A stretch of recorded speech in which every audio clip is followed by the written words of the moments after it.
The European Union is discussing the issue of imposing sanctions on the shipping company Sun Ship Management Ltd. based in Dubai. It is expected helping Russia bypass restrictions on oil exports.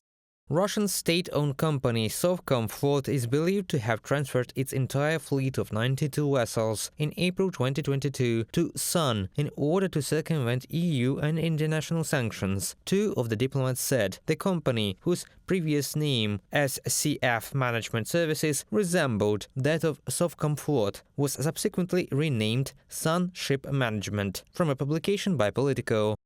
Transfusion of oil and oil products from ship to ship, mixing it in the ports of third countries, disabling the identification system on carrier tankers, falsifying export documentation, usage of a shadow fleet. In various ways, Russia disguises the origin of its own oil in order to sell it abroad, in other words, bypasses sanctions. The shadowy schemes allowed the Kremlin to export oil and oil products despite sanctions, but at the same time significantly complicate logistics and create problems with documentation. We must understand that each loophole is always a complication, an increase in the cost, a deterioration in supplies, a decrease in the volume of supplies, no matter how much we would like it not to be true. To say that we will close them at 100% is, well, impossible. Russian business has emerged from the gangster 1990s, and it will continue to look for ways to supply the necessary equipment for itself, but again more expensive, more difficult and worse.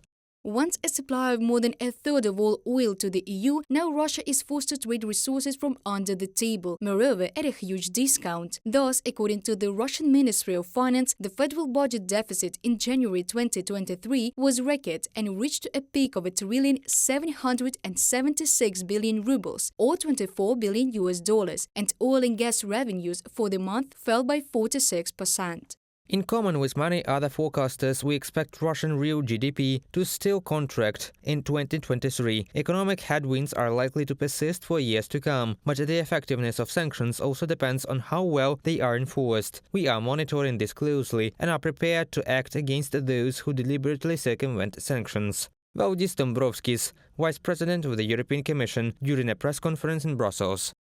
Iranian-made Shahed 136 kamikaze drone. More than 30 of its components are made in the West. Orlan 10 unmanned aerial vehicle. Almost a quarter of its components are made by American companies, Texas Instruments and Analog Devices. Despite restrictions, Moscow continues to import Western technology. They play a vital role in supporting the Kremlin's war effort, experts say. Restricting Russia's access to them would be devastating, as much of Russia's technology, including aircraft and tanks, depends on Western parts.